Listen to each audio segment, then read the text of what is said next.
one of these candidates say, Obama's weak. Putin's kicking sand in his face. When I talk to Putin, he's going to straighten out. It turns out they can't handle a bunch of CNBC moderators.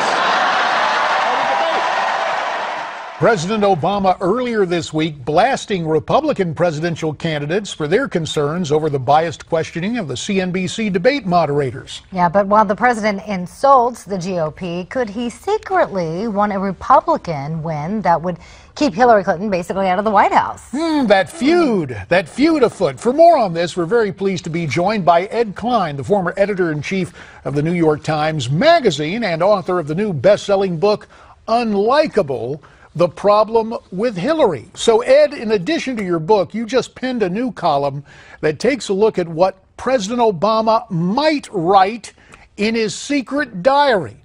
Are you on the level? Do you think he really wants to see a Republican succeed him?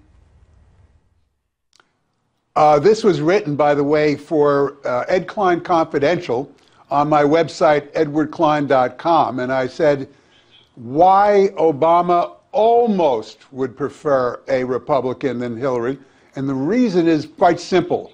If the Clintons return to the White House, they will control the Democratic Party apparatus, all the patronage, all the money, all the commissions, everything that goes with it.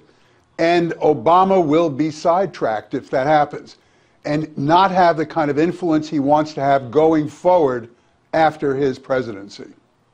Edward, let's go ahead and take a look at a recent matchup by Quinnipiac University. Hillary, well, she doesn't fare very well against several candidates. You can see it right there. Look at it. Against Ben Carson. Ben Carson up 50%. Marco Rubio's up 46%. Ted Cruz, 46%. Chris Christie, not looking too good for her. Could this be a sign that whether Obama wants it or not, a Republican in office might actually happen? Well, I think that these polls have to be taken with a little grain of salt, given the fact that we are over a year away from the election. But I do think it reflects, these polls reflect, Hillary's real weaknesses.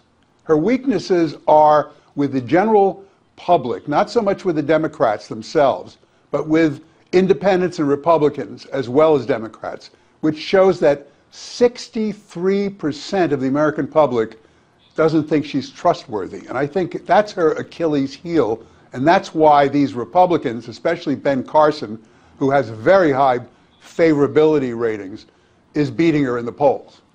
To that notion of untrustworthiness, Ed, I'm just kind of curious. There was an article written earlier this week that said the whole prospect of Hillary being indicted, someone said, no, she's too big to jail.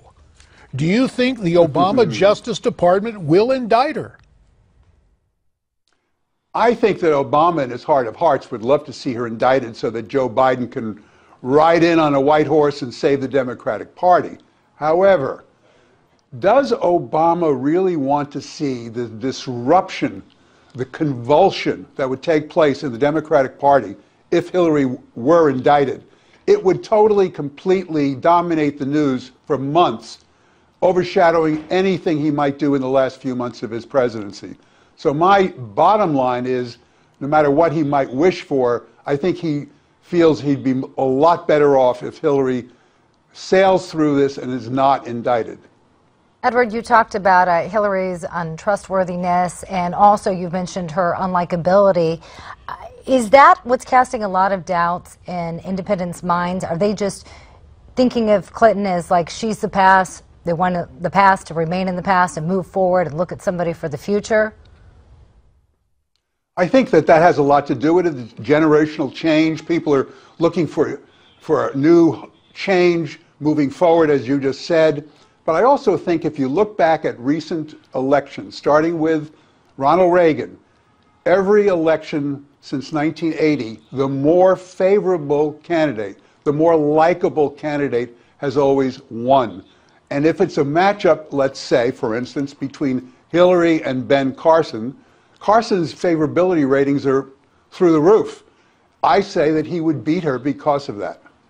Let's take a look back. We have footage of Hillary stepping off in front of the Benghazi Select Committee. And of course, Ed, there was an amen chorus in the New York and Washington media saying she came through this with flying colors. 30 seconds remains. Did she really come through it unscathed? Oh, totally unscathed. We found out that she sent an email to her daughter, spoke to the Prime Minister of Egypt, the President of Libya, confessed that this was an al-Qaeda attack while it was going on, and then lied to the public. I don't think that's unscathed. Facts are stubborn things. I believe John Adams first said that. Edward Klein, we thank you for facts and opinion. Edward Klein, the author of the book Unlikable, The Problem with Hillary. We'll be back.